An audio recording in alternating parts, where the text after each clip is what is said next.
জুলাই হত্যাকাণ্ড করেছে, অবশ্যই বাংলাদেশে তাদের বিচার হবে, অবশ্যই তাদের বিচার হবে। জনগণ সিদ্ধান্ত দিয়েছে নিষিদ্ধ করেন, কিসের দল বাহানা? বিএনপি জামাত গণ অধিকার পরিষদের ঘাড়ে বন্দুক রেখে আপনারা যদি মনে করেন আওয়ামী লীগকে পুনর্বাসিত করবেন, তাহলে দেশের জনগণ আপনাদেরকে গ্রহণ করবে না। বাংলাদেশের ইতিহাসে একজন কুখ্যাত ব্যক্তির নাম হচ্ছে অ্যাডভোকেট কামরুল ইসলাম, যিনি সাবেক অবৈধ হাসিনার খাদ্যমন্ত্রীও ছিলেন। এই অভদ্রলোকের গতকালকে গ্রেপ্তার হওয়া এবং ছবি প্রকাশের পরে সারা বাংলাদেশের জনগণ আনন্দিত হয়েছেন, খুশি হয়েছেন। আওয়ামী লীগের বিচার না হওয়া পর্যন্ত আওয়ামী লীগ নির্বাচনে অংশগ্রহণ করবে না। এর মধ্যে এটাই লুকায়িত আছে যে আওয়ামী লীগের বিচার না হওয়া পর্যন্ত নির্বাচন অনুষ্ঠিত হবে না। আওয়ামী লীগের বিচার না হওয়া পর্যন্ত আওয়ামী লীগ নির্বাচনে অংশগ্রহণ করতে পারবে না, একদল লোকের এটা মতামত। আবার অন্যদিকে বিএনপি মতামত দিয়েছে যে আওয়ামী লীগকে সঙ্গে নিয়েই নির্বাচন করবে তারা, এবং এই বিষয়টি প্রধান উপদেষ্টা, অন্তর্বর্তী সরকারের প্রধান উপদেষ্টা ডক্টর মোহাম্মদ ইউনূস জানিয়েছেন যে বড় বৃহত্তম রাজনৈতিক দল বিএনপি যেহেতু বলেছে তারা আওয়ামী লীগকে সাথে নিয়ে নির্বাচন করবে, তাহলে তাদের মতামত আমি ফেলতে পারি না। তার মানে তাদের মতামতের সাথে একমত পোষণ করেছেন ডক্টর ইউনূস। এখন অন্যদিকে আবার অন্য নেতাকর্মীরা আওয়ামী লীগকে সরাসরি নিষিদ্ধ ঘোষণা চাচ্ছে। যে আওয়ামী লীগ নির্বাচনে আসবে তো দূরে থাক, সরাসরি আওয়ামী লীগকে নিষিদ্ধ করতে হবে। তাহলে একদল চাচ্ছে আওয়ামী লীগ নিষিদ্ধ হোক, একদল চাচ্ছে আওয়ামী লীগ তাদের শাস্তি হোক, তারপরে তারা নির্বাচনে আসুক। আবার অন্য দল চাচ্ছে আওয়ামী লীগকে সাথে নিয়ে নির্বাচন করবে। প্রিয় দর্শক শ্রোতা, এই বর্তমানে রাজনৈতিক প্রেক্ষাপট, রাজনৈতিক ইস্যু নিয়ে কিন্তু চলছে নানান হেরফের। এবং আরও একটা বিষয়, আপনারা সকলেই জানেন যে কামরুল ইসলাম, অ্যাডভোকেট কামরুল ইসলাম, সে এক সময় আল্লামা দেলোয়ার হোসেন সাঈদী সাহেবের কঠোর বিরোধিতা ছিল। অবশেষে কিন্তু সে ধরা পড়েছে। ধরা পড়ার পরে কি লঙ্কাকাণ্ড ঘটেছে, এটা কিন্তু আমরা বাঙালি জাতি জানতে বাকি নাই। তো যাই হোক প্রিয় দর্শক, আমি কথা বাড়াবো না, গুরুত্বপূর্ণ কয়েকটি ভিডিও নিয়ে আপনাদের সম্মুখে হাজির হয়েছি। আসলে কথা বলতে গেলে অনেক কথাই চলে আসবে। তো চলুন, আমি কথা না বাড়িয়ে বিশ্লেষকদের কথাগুলো চলুন একটা লাইক দিয়ে আমরা শুনে আসি। আওয়ামী লীগের বিচার না হওয়া পর্যন্ত আওয়ামী লীগ নির্বাচনে অংশগ্রহণ করবে না। এর মধ্যে এটাই লুকায়িত আছে যে আওয়ামী লীগের বিচার না হওয়া পর্যন্ত নির্বাচন অনুষ্ঠিত হবে না। আওয়ামী লীগ, বিএনপি, জাতীয় পার্টি অথবা জামাত, এরকম যারা প্রতিষ্ঠিত দল, তারা আসলে অনেক বড় দল, তো কারো বিরুদ্ধে রাজনীতি করতে ভয় পায় না। হ্যাঁ, এই জায়গা থেকে তারা সবার প্রতিপক্ষ হিসেবে থেকে থেকে অভ্যস্ত। দীর্ঘ সময় লড়াই সংগ্রামে তারা একে অপরের প্রতিপক্ষ হয়ে থেকে অভ্যস্ত। এই জায়গা থেকে আমরা যারা তরুণ রাজনৈতিক কর্মী অথবা আমরা যারা নতুন করে রাজনীতিতে আসছি, তাদের আসলে মানে আওয়ামী লীগকে প্রতিপক্ষের জায়গাতে মানে আমরা ওইভাবে কমফোর্ট বা চাওয়া না চাওয়ার একটা বিষয় রয়েছে এখানে। আওয়ামী লীগের যে অপরাধগুলো, সেই অপরাধগুলো নিয়ে বিস্তর আলোচনা হয়েছে। আমি যেটা মনে করি যে আমাদের দেশে আওয়ামী লীগ নামের দল যে গণহত্যা চালিয়েছে, শেখ হাসিনা যে গণহত্যার ক্রিয়ানক, তার বিচার হবে না, আমার মতামত। এবং আমার মতো অন্যদেরও মতামত কিনা আমি জানি না, তবে আমি যেটা ফেস করছি সেটা হলো এটা বাস্তবতা। তো তার প্রমাণ হলো গতদিন যারা এই গণহত্যায় অভিযুক্ত তাদেরকে কিছু অংশকে আইসিসিতে তোলা হলো। আপনারা তাদের স্বাচ্ছন্দ্যপূর্ণ মানে উপস্থিত আপনারা দেখতে পেরেছেন, যে তাদেরকে একটা ফ্লেক্সিবিলিটি দেওয়া হচ্ছে বা তারা কমফোর্ট জোনে আছে, এটা বোঝা যাচ্ছে। তো এখন অদ্ভুত বিষয় হলো যে বিএনপি এখন মোস্ট পাওয়ারফুল দল। এই জায়গা থেকে বিএনপি কে ডিফেমিং করা সহজ, মানে যেটাই হোক, মানে বিএনপি কে ডিফেমিং হবেই। হ্যাঁ, আপনার হলো যেমন ডক্টর ইউনূস স্যার দিল বক্তব্য যে আওয়ামী লীগকে রাজনীতি করার ক্ষেত্রে তার কোনো আপত্তি নাই, মানে এর পেছনেও বিএনপি কে ডিফেমিং করা হবে। ঠিক আছে, বাস্তবে বিএনপি তো আওয়ামী লীগকে ভয় পায় না। বিএনপি এক বড় দল হিসেবে যেহেতু চায়, সেখানে বিএনপির মত উপেক্ষা করার ওইটাকে মানে অনেক বড় দল, তো এটার উপরে ফালাইলে মজা লাগে। ঠিক আছে, হ্যাঁ, এটার উপর ফালাইলে মজা লাগে। ঠিক আছে, বিএনপি জামাত বিএনপিও তো তাদেরকে ডিফেমিং করা মানে ইজি। ঠিক আছে, হ্যাঁ, মানে যদি আমি আপনাকে বলি আরো অনেকগুলো বিষয় রয়েছে যে সাম্প্রতিক সময়ে আপনার যেই উপদেষ্টারা নিয়োগ পেলো, দেখেন আপনার হলো সেই উপদেষ্টা নিয়োগের ক্ষেত্রেও আপনার উপদেষ্টা নিয়োগ দিল কারা, কিন্তু মানে বিষয় হচ্ছে যে তাহলে জামাত কেন চুপ আছে, বিএনপি কেন চুপ আছে, মানে যেটাই হোক মানে ডিফেমিং তাদেরই করতে হবে। ঠিক আছে, এটা একটা রাজনৈতিক মজা, এখান থেকে রাজনীতির ফ্লেভার আসে। ঠিক আছে, এই জায়গা থেকে। তো আমার মতামত যদি যোদ্ধা হিসেবে, একজন আন্দোলনকারী হিসেবে আপনি কি চান? যেমন সার্জিস আলমরা এবং অবস্থা তারা স্পষ্ট করেছে, তারা কোনোভাবে চায় না আওয়ামী লীগ রাজনীতি ফিরে আসুক, বা বিশেষ করে যদি নির্বাচন অংশগ্রহণ সেটি যেন গণহত্যার বিচার আগে না হয়। আপনার অবস্থান কি? আপনার এটা রাজনীতির খোরাক, আমি আপনাকে বলি, মানে এটা মুখরোচক আলোচনা, এটা শুনতে ভালো লাগে যে হলো আওয়ামী লীগকে রাজনীতি করতে দেবো না, আওয়ামী লীগকে মানে স্পেস দেবো না, এই সব কিছু, এটা মুখরোচক আলোচনা। বাস্তবে আওয়ামী লীগ একটা অনেক বড় দল এবং তাদের অনেক খারাপ অনেক ভালো এই সব কিছু মিলে এরকম একটা দল, এটা আপনার হলো ইচ্ছা করলে মানে মুছে দেওয়া সম্ভব না। ঠিক আছে, মানে এটা রাজনীতিতে মানে খুব ভালো শোনায়, কিন্তু এটা আপনার হলে এটাকে মানে মাটির সাথে মিশিয়ে দিবেন, এটাকে বিলীন করে দিবেন, এটা সম্ভব না। কেন সম্ভব না, আমি কয়েকটা উদাহরণ দিচ্ছি। এই তারপরে মানে আপনিও শেষ উপদেষ্টা পর্যন্ত প্যানেলে, বলছেন, একই একই কথা স্বীকার করছেন না যে না একই কথা না, এটা আপনাকে মানতে হবে। দেখেন এই উপদেষ্টা পরিষদে হুম, বিএনপি কয়জন লোক ঢুকাইছে, জামাত কতজন লোক ঢুকাইছে, কিন্তু আওয়ামী লীগ ঠিকই তার লোক ঢুকাইছে। ঠিক আছে, তাহলে হুম, আওয়ামী লীগ এই দুর্বল অবস্থাতেও এই উপদেষ্টা প্যানেলে এতগুলো লোক ঢুকাইতে পারলো, এবং তাদেরকে নিয়ে এই যে সার্জিস বলেন, হাসনাত বলেন, ইউনূস স্যার বলেন, তাদেরকে নিয়ে সংসার করতেছে। ঠিক আছে, হ্যাঁ এমনিতেই বক্তব্য দিচ্ছে আওয়ামী লীগের বিরুদ্ধে, কিন্তু তাদের সঙ্গে সহাবস্থান করছে, তাদের সঙ্গে কাজ করছে, অস্বীকার করতে পারবে? হ্যাঁ, আমরা তো চোখে আঙ্গুলে দেখাই দিই। আজকে ইয়ের রেজাল্ট হলো, প্রাথমিক শিক্ষক নিয়োগে আপনার হলো রেজাল্ট স্থগিত হলো আজকে। স্থগিত হলো কিসের জন্য স্থগিত হলো? আদালতের রায় হয়েছিল কোটা থাকবে না, মানে 93% মেধায় নিয়োগ হবে, 7% কোটাই হবে। এই নিয়মকে বাদ দিয়ে বর্তমান উপদেষ্টা বিধান রঞ্জন রায় কি করলেন? উনি বললেন, উনি কোটায় নিয়োগ দিলেন, 84% কোটায় নিয়োগ দিলেন এই সময়ে এসে। কত বড় সাহস! এবং তার সচিব ফরিদউদ্দিন আহমেদ সে বলতেছে যে হাইকোর্টের রায় হইলেও তাদের যে বিশেষ বিধান, সেই বিশেষ বিধান আরো বেশি শক্তিশালী দিলেন। মানে আমি আমি দেখাই দিচ্ছি যে মানে এখানে মানে মিডিয়া এসে মানে হলো বক্তব্য দেওয়া হচ্ছে যে হলো বিএনপি হলো আওয়ামী লীগকে স্পেস দিচ্ছে। মানে আসলেই বিএনপি আওয়ামী লীগের বন্ধু। মানে আওয়ামী লীগ বিষয়ে মানে বিএনপির মাথা ব্যথা নাই, আমার মাথা ব্যথা বেশি। ঠিক আছে, বাংলাদেশের ইতিহাসে একজন কুখ্যাত ব্যক্তির নাম হচ্ছে অ্যাডভোকেট কামরুল ইসলাম, যিনি সাবেক অবৈধ হাসিনার খাদ্যমন্ত্রীও ছিলেন। এই অভদ্রলোকের গতকালকে গ্রেপ্তার হওয়া এবং ছবি প্রকাশের পরে সারা বাংলাদেশের জনগণ আনন্দিত হয়েছেন, খুশি হয়েছেন। এই লোক সেই লোক, যেই লোক আপনারা জানেন যে 2013 সালে যে অন্যায়ভাবে মানুষদেরকে ফাঁসি দেওয়া হয়েছে, সেই সময় যেই সকল নাটের গুরুরা এই ফাঁসির কাজে সম্পৃক্ত ছিল তার মধ্যে এই কামরুল ইসলাম অন্যতম। কামরুলের সাথে একটা ঐতিহাসিক ভিডিও আছে মরহুম শহীদ সালাউদ্দিন কাদের চৌধুরীর। সালাউদ্দিন কাদের চৌধুরী ডাকতেছিলেন, ওই কামরুল্লাহ, ওই কামরুল্লাহ, এদিকে আয়, এরকম একটা শব্দচয়ন ছিল বাঘের বাচ্চার মতো। আজকে সেই সময় এই কামরুলদের দয়া হয় নাই, তারা সালাউদ্দিন কাদের চৌধুরী সহ এদেশের বাংলাদেশের সিংহভাগ আলেমদেরকে, একটা পার্টির বিশেষ ব্যক্তিদেরকে, আমির থেকে শুরু করে অন্য অন্য নেতাদেরকে ফাঁসির কাস্টে ঝুলিয়েছে। তো রাখে আল্লাহ মারেকে যে কথাটা আছে, আল্লাহ পাকের মেহেরবানি, সেই কামরুল গতকালকে গ্রেপ্তার হয়েছে। এবং আমরা এও দেখেছি গতকালকে সারা বাংলাদেশের যারা গ্রেপ্তার হওয়া ব্যক্তিদের মধ্য থেকে প্রায় 15-16 জনের মতো লোকজনকে ইতিমধ্যেই আন্তর্জাতিক আদালতে ট্রাইব্যুনালে হাজির করা হয়েছে। সেই ট্রাইব্যুনালে তাদের বিচার কার্যক্রম শুরু হয়েছে। যদিও সেই বিচার কার্যক্রমে তাদের আগমন নিয়ে বিভিন্ন মন্তব্য আছে, কিন্তু আমি সে প্রসঙ্গ না গিয়ে যে প্রসঙ্গ বলতে চাই সেটা হচ্ছে, এই আদালত কিন্তু আওয়ামী লীগ তৈরি করেছিল। এই আদালত তারা মিথ্যা আদালত বানিয়েছিল, এই আদালতে তারা মিথ্যা ফাঁসি দিয়েছিল। আজ সেই আদালতেই সত্যবাদী মানুষগুলো ঐক্যবদ্ধ হয়ে সত্যের ভিত্তিতে ওদের বিচারের কাঠগড়ায় আনছে। ওরা কোনোদিন ভাবতেও পারে নাই, এমনকি 5ই আগস্ট সকালবেলাও ভাবতে পারে নাই যে ওরা আসলেই বাংলাদেশে মানে এরকম একটা পরিস্থিতির মধ্যে সম্মুখীন হবে। সেই চিন্তা, সেই বোধ ওদের কখনোই ছিল না। ওরা ভাবতেও পারে নাই যে ওদেরকে আজকের এরকম কাঠগড়ায় আসতে হবে, ফাঁসির আসামি হতে হবে, কিংবা যাবজ্জীবন হতে হবে, কিংবা আজকের আদালত চত্বরে ওদের পাহারা দিতে হবে, হাজিরা দিতে হবে। এটাই আল্লাহর পক্ষ থেকে আমার জন্য জীবনের সবচেয়ে বড় নেয়ামত আমি মনে করি, যে আমি অন্তত দেখে গেলাম যারা ছাইদের মৃত্যুতে অট্টহাসি দিয়েছে, উল্লাস প্রকাশ করেছে, যেই আওয়ামী লীগ জানাজা পর্যন্ত জামাতের নেতাদের যেতে দেয়নি, সাকা চৌধুরীর কবরের উপরে উল্লাস করেছে, ভাঙতে গিয়েছে ছাত্রলীগের নেতারা।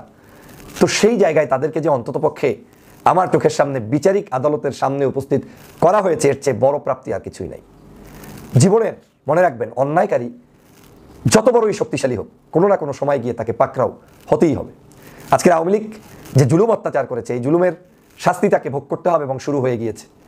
এবং এই বাংলাদেশের সকল খুনের একজন আসামি সর্বসম্মতভাবে স্বীকৃত, যাকে আওয়ামী লীগের সবাই বলে যে তিনিই অপরাধী, তার নির্দেশে সবাই কাজ করছে, তিনি হচ্ছেন শেখ হাসিনা। আপনারা জানেন গতকালকের আন্তর্জাতিক অপরাধ ট্রাইব্যুনালে আসামিদের মধ্যে 2-1 ইতিমধ্যে বলাও শুরু করেছেন যে আমরা নিরপরাধ, এটা আমরা হুকুম, আমরা বারবার বলেছি। কি জানি কামাল মজুমদারই সম্ভবত একজন বলেছেন যে আমি এই ছাত্র আন্দোলনের পক্ষে ছিলাম বিদায় গণভবনই আমাকে ঢুকতে দেওয়া হয়নি।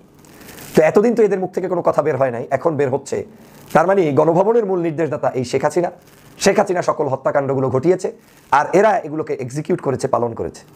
কেউ কেউ চুপ থেকেও শেখ হাসিনার পক্ষে অবস্থান নিয়েছে। সে কারণে আমি আমার সব বক্তব্যে বারবার বলার চেষ্টা করেছি যে শুধু বিচার এই খুনি কয়েকজনের করলেও হবে না, বিচার করতে হবে 14, 18, 24-এর নির্বাচনে যারা অবৈধভাবে শেখ হাসিনার সহযোগী হিসেবে কাজ করেছেন, প্রত্যেককে গ্রেপ্তার করে আইনের আওতায় আনতে হবে।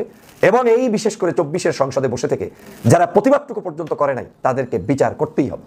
যদি আপনি বিচার করতে না পারেন, তাহলে বাংলাদেশের মানুষের মূল যে একটা জায়গা, আপনার যে স্বপ্ন, সেই স্বপ্ন বাস্তবায়ন হবে না।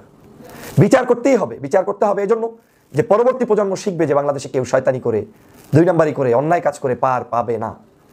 আমার বাংলাদেশের অনেকের ধারণা হয়েছিল যে শেখ হাসিনা তো আসলে ফ্রাউন হয়ে গিয়েছে। আসলে ফ্রাউনেরও তো করুণ পরিণতি ছিল, তিনি তো কিয়ামত পর্যন্ত বাঁচতে পারেন নাই, তার তো লাশটা এখনো দেখা যায়। আমরা তখন বারবার বলেছিলাম যে শেখ হাসিনার পরিণতি ফেরাউনের চাইতে ভয়াবহই হবে। আধুনিক সভ্যতায় শেখ হাসিনা যেভাবে পালিয়ে গিয়েছেন বিমানে করে, এটা ফেরাউনের সেই পতনের চাইতে কঠিন পতন হয়েছে। তার নেতাকর্মী যারা বাংলাদেশের সমগ্র অলিতে গলিতে বিচরণ করতো আর বলতো পারলে আসো, পারলে কথা বলো, সভা সমাবেশ কিচ্ছু করতে দিত না, সেই আওয়ামী লীগ এখন রাস্তায় 3-5 জন মানুষ তাহাজ্জুদের সময় মাস্ক পরে মিছিল করার চেষ্টা করে, একটা ব্যানার নিয়ে নামে, একটু ছবি তোলে, এই হচ্ছে তাদের করুণ পরিণতি। ওদের এখন 50টা মানুষ রাস্তায় নামার মতো লোক নাই। সেদিন 0 পয়েন্টে গেলাম, মানুষ নাই, বিশাল সমাবেশ করবে, 30 লক্ষ লোক আসবে, 1 লাখ লোক তো দূরের কথা, একটা মানুষ তাদের দেখলাম না। আজ একই অবস্থা বিচরণ করছে সমগ্র দেশে। তারা কোনো জায়গায় কোনো অবস্থান তৈরি করতে পারেনি, জনগণ তাদের সাথে নেই। একই কাজ 71 থেকে 75-এর শেখ মুজিবুর রহমানের অত্যাচারের কারণে, জুলুমের কারণে 15ই আগস্টেও কিন্তু হয়েছে। যদিও সেই আগস্ট হত্যাকাণ্ডের আমি সমর্থন কোনোভাবে করতে পারি না, যে কোনো মানুষের আইনের কাছে বিচার হওয়া উচিত, কিন্তু আওয়ামী লীগের লোকেরাই অতি উৎসাহী, লোভে পড়ে সেই খন্দকার মোশতাকরা যারা আওয়ামী লীগের প্রেতাত্মা দালাল, আওয়ামী লীগের খেয়েছে পড়েছে, তারাই তাকে হত্যা করেছে। কেন করেছে? এজন্যই করেছে। তখন শাসন ব্যবস্থা শেখ হাসিনার দিকে তাকালে বুঝবেন যে কি ভয়াবহ ছিল। আজকের সে কারণে এই যে বিচার প্রক্রিয়াটা শুরু হলো, এটা অনেকেই কল্পনা করতে পারেন নাই, কিন্তু আমি সরকারকে ধন্যবাদ জানাই, ট্রাইব্যুনালকে ধন্যবাদ জানাই, এবং আমি দেশবাসীকে অনুরোধ জানাই আমাদেরকে এই বিচার প্রক্রিয়া এগিয়ে নিয়ে যেতে হবে, সহযোগিতা করতে হবে, এবং এই বিচার প্রক্রিয়া কোনো অবস্থায় বাধাগ্রস্ত হতে না পারে সেজন্য আমাদেরকে সোচ্চার থাকতে হবে। এই গণঅভ্যুত্থানে যদি শ্রমিকরা লড়াই না করতো তাহলে কোনোভাবে এই গণঅভ্যুত্থান সম্ভব হতো না। এই গণঅভ্যুত্থানে আপনারা যারা শ্রমিক আমার সামনে যারা রয়েছেন তারা গুরুত্বপূর্ণ ভূমিকা রেখেছেন। আপনাদের কারণেই শেখ হাসিনার পতন হয়েছে। আপনাদেরকে গণ অধিকার পরিষদের পক্ষ থেকে আমরা সম্মানিত করতে চাই। আপনাদের প্রতি আমাদের কৃতজ্ঞতা। আপনারা লড়াই করার মাধ্যমে, জীবন দেওয়ার মাধ্যমে আপনারা শেখ হাসিনার পতন নিশ্চিত করেছেন। সংগ্রামী সাথী বন্ধুগণ, আমরা এমন একটি রাষ্ট্র গঠন করতে চাই যেখানে শ্রমিকদের অধিকার থাকবে, মর্যাদা থাকবে, যেখানে কোনো সাধারণ খান তৈরি হবে না। গতকাল আমরা দেখলাম এই সাধারণ খান তিনি তেল বেরিয়ে তিনি হাসতেন, তার হাতে একটি ব্যাগ ছিল, কি লেখা? কি লেখা? ম্যাডাম। শেখ হাসিনাকে ম্যাডাম দেখে এখন আর পার পাওয়া যাবে না। এই ম্যাডাম তোমাদের রেখে পালিয়েছে, সুতরাং ম্যাডাম দেখে আর পার পাওয়া যাবে না, রক্ষা হবে না, তোমাদের ফাঁসি হবে। শ্রমিকদের সাথে বেইমানি করেছো, বিভিন্ন ইউনিয়ন খুলে তোমরা শ্রমিকদের টাকা লুপাট করেছো। সাধারণ খানকে গ্রেফতার করা হয়েছে, কিন্তু বশির রহমান রাঙ্গা, এই রাঙ্গাকে এখন পর্যন্ত গ্রেফতার করা হয়নি। এই রাঙ্গাকে ধরে জানদাবেরি করিয়ে ওই আন্তর্জাতিক অপরাধ ট্রাইব্যুনালে হাজির করতে হবে। এই রাঙ্গা ওকে ধরতে হবে। যদি পুলিশ না খুঁজে পায় তাহলে বলুক এই শ্রমিকরা আমার সামনে যারা রয়েছে তারা রাঙ্গাকে ধরে আনবে, তারা রাঙ্গাকে ধরে পুলিশের হাতে তুলে দেবে। এই রাঙ্গা এবং সাজান খান তারা যেভাবে শ্রমিকদের সাথে বেইমানি করেছে, শ্রমিকদের টাকা যেভাবে লুপাট করেছে, ইউনিয়ন খোলার নামে যেভাবে এই শ্রমিকদের ঘামের টাকা তারা পাচার করেছে, এই রাঙ্গা এবং শাহজাহান খান ওদের কোনো মাপ এই বাংলাদেশে হবে না। আরেকটি কথা আপনাদেরকে বলতে চাই, আওয়ামী লীগকে নিষিদ্ধ করা উচিত উচিত না আপনারা বলেন? হাত উঁচু করে দেখান। আওয়ামী লীগকে নিষিদ্ধ করা দরকার? আপনারা কি একমত? এই যে আজকে আপনারা রায় দিলেন, এই রায় 5 আগস্ট আপনারা দিয়েছিলেন, বাংলার মাটিতে যারা গণহত্যা চালিয়েছে এই আওয়ামী লীগ কোনো রাজনীতি করতে পারবে না। আজকে আমাদের প্রধান উপদেষ্টা বিএনপির ঘাড়ে বন্দুক রেখে আওয়ামী লীগকে পুনর্বাসিত করতে চায়। বিএনপি গুলো লিখিত স্টেটমেন্ট দিয়েছে, তারা কি বলেছে যে আওয়ামী লীগ আগামী নির্বাচনে অংশ নিতে পারবে? লিখিত স্টেটমেন্ট আছে? বিএনপি গুলো একজন নেতা হয়তো অনেক কথা রাজনৈতিক বক্তব্য দিতে গেলে চলে আসে, সুতরাং সেই কথার উপর ভিত্তি করে যদি আমাদের প্রধান উপদেষ্টা বলেন আওয়ামী লীগ আগামী নির্বাচনে অংশ নিবে, আওয়ামী লীগকে নিষিদ্ধ করা হবে না, তাহলে আমরা ডক্টর ইউনূসের পদত্যাগের দাবিতে আন্দোলন করব। আওয়ামী লীগকে বাংলার জমিনে রেখে কোনো নির্বাচন হবে না, হবে না, কথা স্পষ্ট। গণহত্যা চালিয়েছে, আমরা রায় দিয়ে দিয়েছি, গণঅভ্যুত্থানের মাধ্যমে আওয়ামী লীগ কোনো রাজনীতি করতে পারবে না। বিএনপির মহাসচিব বলেছিল যে আমরা রাজনৈতিক দল হিসেবে আওয়ামী লীগকে নিষিদ্ধ করার কে? নিষিদ্ধ করার সিদ্ধান্ত নিবে জনগণ।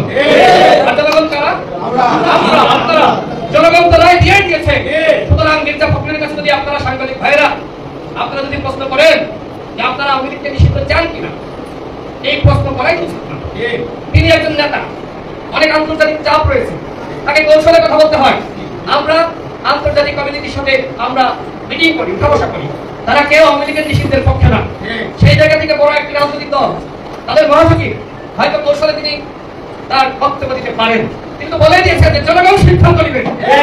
তাহলে জনগণ যে সরকারকে সমর্থন দিয়েছে, ডক্টর ইউনূস নিজেই বলেছে এই সরকারকে সমর্থন দিয়েছে জনগণ, আর আমাদেরকে নিয়োগ দিয়েছে ছাত্ররা। জনগণ সিদ্ধান্ত দিয়েছে নিষিদ্ধ করেন, বিশাল বাহানা। বিএনপি জামাত গণ অধিকার পরিষদের ঘাড়ে বন্দুক রেখে আপনারা যদি মনে করেন আওয়ামী লীগকে পুনর্বাসিত করবেন, তাহলে দেশের জনগণ আপনাদেরকে গ্রহণ করবে না। পদত্যাগের দাবিতেই জনগণ আন্দোলন শুরু করবে। গণহত্যা বিচারের আগে আওয়ামী লীগ ইলেকশনে যাবে, বাহ, মেনে নিব? এইসব ফাইজলামি কথাবার্তা বন্ধ করতে হবে। ইতিমধ্যে আমরা দেখেছি এই বিষয়ে দেশের জনগণ তারা খুশি উঠেছে। মির্জা ফখরুল আলমগীর ইতিমধ্যে বলেছেন যে আমরাও চাই না হাসিনা ফিরে আসুক। তার মানে কি? তার মানে প্রধান উপদেষ্টার বক্তব্যের প্রেক্ষিতে তিনি বলেছেন ওই আওয়ামী লীগ আবার ফিরে আসুক, সেটা বিএনপি চায় না। কথা স্পষ্ট, বাংলাদেশে কেউ আওয়ামী লীগকে চায় না, বাংলাদেশে কেউ আর জাতীয় পার্টিকে চায় না, বাংলাদেশে কেউ আর রাশেদ খান মেনন আর হাসানুল্লাহ ইনু এদেরকে চায় না। ইনু গতকাল কি বলেছে? হাসেন হাসেন, আনন্দ করেন, কত বড় ফাজিল, এতগুলো মানুষকে হত্যা করলো, হত্যার মাস্টার নাই, আর ও মানুষকে হাসতে বলে। কালকে জনগণ কোথায় ছিল? ওরা তো ডিম মারা দরকার ছিল, দরকার ছিল না? কথা বলার পরে ডিম নিক্ষেপ করা দরকার ছিল, জুতা নিক্ষেপ করা দরকার ছিল। কিভাবে কথা বলে? ওদেরকে জামায়াত দরকার হচ্ছে দেবে। দেখেন নাই কত সুন্দর কোটি পরে এসেছে, না বুঝতে চেহারা মনে হচ্ছে যে বিয়ে বাড়িতে আসছে। আমাদের রুবেল 28 অক্টোবর চোখ হারিয়েছে। রুবেল দিকে শুন, শ্রমিক নেতা রুবেল 28 অক্টোবর চোখ হারিয়েছে। কেন? এই গণতন্ত্রের জন্য।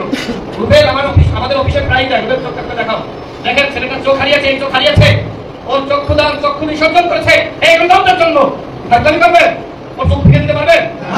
এরকম হাজারো রুবেল চোখ হারিয়েছে, হাজারো রুবেল রক্ত দিয়েছে, হাজারো রুবেল জীবন দিয়েছে, ওদের সাথে আমরা বেইমানি করতে রাজি নয়। অধিকার পরিষদের স্পষ্ট কথা, আওয়ামী লীগকে নিষিদ্ধ করতে হবে। অধিকার পরিষদের স্পষ্ট কথা, জাতীয় পার্টিকে নিষিদ্ধ করতে হবে। অধিকার পরিষদের স্পষ্ট কথা, গণহত্যার বিচারের আগে বাংলাদেশে আওয়ামী লীগ নির্বাচনে যেতে পারবে না। আমরা শুনছি যে আওয়ামী লীগের নেতারা তারা পদত্যাগ করবে, পদত্যাগ করে আগামী জাতীয় নির্বাচনে তারা স্বতন্ত্রভাবে তারা ইলেকশনে অংশ নিবে, স্বতন্ত্রভাবে। এই যে পাকিস্তানে আমরা দেখেছি পিটিআই যখন ইমরান খানের দলের নিবন্ধন বাতিল করা হলো, আওয়ামী লীগের সাথে পিটিআই কোনো মিল নাই। তারপর আমি বলছি যখন পিটিআই এর নিবন্ধন বাতিল করা হলো তখন ইমরান খানের নেতাকর্মীরা স্বতন্ত্রভাবে ইলেকশনে অংশ নিল। ঠিক একইভাবে আওয়ামী লীগ আর নৌকা মার্কায় নির্বাচন করতে চায় না। তারা আগামী নির্বাচনে স্বতন্ত্রভাবে আওয়ামী লীগ থেকে পদত্যাগ করে আওয়ামী লীগের নেতারা স্বতন্ত্রভাবে ইলেকশন করতে চায়। যদি আওয়ামী লীগের নেতাদেরকে স্বতন্ত্রভাবে ইলেকশন করতে দেওয়া হয়, ওদের টাকার অভাব আছে? প্রিয় দর্শক শ্রোতা, আশা করি সবগুলো ভিডিও আপনারা দেখেছেন এবং শুনেছেন সকলের কথাগুলো। তো অবশ্যই আপনাদের মূল্যবান মতামত জানিয়ে দিবেন, পারলে ভিডিওটি শেয়ার করে সবারই দেখা শোনার সুযোগ করে দিবেন। আর আমাদের এই চ্যানেল নাসির ইসলামিক মিডিয়া সেন্টারে যদি আপনারা নতুন হয়ে থাকেন, প্রতিনিয়ত এ ধরনের সকল প্রকার নিত্য নতুন আপডেট নিউজ খবরগুলো পেতে আমাদের এই চ্যানেলটি সাবস্ক্রাইব করে আমাদের সাথে থাকুন। আর যারা ইতিমধ্যে সাবস্ক্রাইব করে দিয়েছেন তাদেরকে অসংখ্য ধন্যবাদ জানিয়ে ভিডিওটি এখানে শেষ করছি। সে পর্যন্ত সকলেই ভালো থাকবেন, সুস্থ থাকবেন। আবারও দেখা হবে, কথা হবে নতুন কোনো টপিক, নতুন কোনো ভিডিও নিয়ে। আল্লাহ হাফেজ।